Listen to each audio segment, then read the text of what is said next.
Friends, மாடி தோட்டத்தில் ரோஜா செடிகள் வச்சு ரொம்ப நாட்கள் ஆயிடுச்சு. பூக்கள் பூக்கவே மாட்டேங்குது. புதுசாக துளிர் வருது, ஆனாலும் மொட்டுகள் வச்சு பூக்கள் பூக்க மாட்டேங்குது. அப்படின்னா இன்றைக்கி நான் உங்கள் கூட ஷேர் பண்ணியிருக்கேன். இந்த பவர்ஃபுல் ஃப்ரீ ஹோம்மேட் ஃபர்டிலைசர் ஒரு முறை ட்ரை பண்ணி பாருங்கள். இந்த ஃபர்டிலைசரில் செடிக்கு தேவையான நைட்ரோஜன், பொட்டாசியம், ஃபாஸ்பரஸ் இருக்கிறதுனால நிறைய மொட்டுகள் வச்சு பூக்கள் பூக்கிறது மட்டும் இல்லாமல் வேரில் பூச்சி தாக்குதல் வராமல் செடி நல்லா ஹெல்த்தியாக ஃப்ரெஷ்ஷாக வளர்கிறதுக்கு உதவியாக இருக்கும். இந்த பவர்ஃபுல் லிக்விட் ஃபர்டிலைசர் ரெடி பண்ணுறதுக்கு 3 ஸ்பூன் கடுகு எடுத்துக்கோங்க. மிக்ஸி ஜாரில் சேர்த்துட்டு நல்லா பவுடர் ஃபார்மில் அரைச்சி எடுத்துக்கோங்க.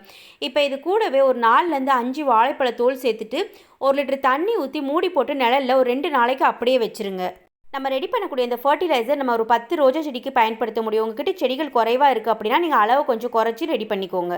ஃபர்டிலைசர் பயன்படுத்துறதுக்கு முன்னாடி தொட்டியில் இருக்கக்கூடிய களைச்செடிகள் எல்லாமே சுத்தம் பண்ணிவிட்டு மண்ணை வேறு டிஸ்டர்ப் பண்ணாமல் லைட்டாக கிளறி விட்டுருங்க. இந்த மண்ணை நீங்கள் நாளே கிளறி வச்சிட்டிங்க அப்படின்னா நம்ம ஃபர்டிலைசர் பயன்படுத்தும் போது மண் நல்லா காஞ்சி இருக்கும். தொடர்ந்து மழை பெய்யும் போது இந்த லிக்விட் ஃபர்டிலைசர் பயன்படுத்தலாமான்னு கேட்டிங்கன்னா கண்டிப்பாக கிடையாது. மழை நேரத்தில் எந்த விதமான லிக்விட் ஃபர்டிலைசரும் பயன்படுத்தக்கூடாது.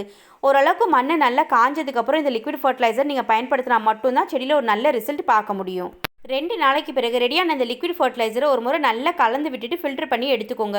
ஃபில்டர் பண்ண இந்த லிக்விட் ஃபர்டிலைசர் ஒரு பங்கு இருக்குது அப்படின்னா சம அளவில் 10 மடங்கு தண்ணி கலந்துட்டு நீங்கள் மாதத்துக்கு ஒரு முறை பயன்படுத்தும் போது இது வரைக்கும் பூக்காத செடியில் கூட நிறைய மொட்டுகள் வச்சு பூக்கள் பூக்கிறதுக்கு உதவியாக இருக்கும்.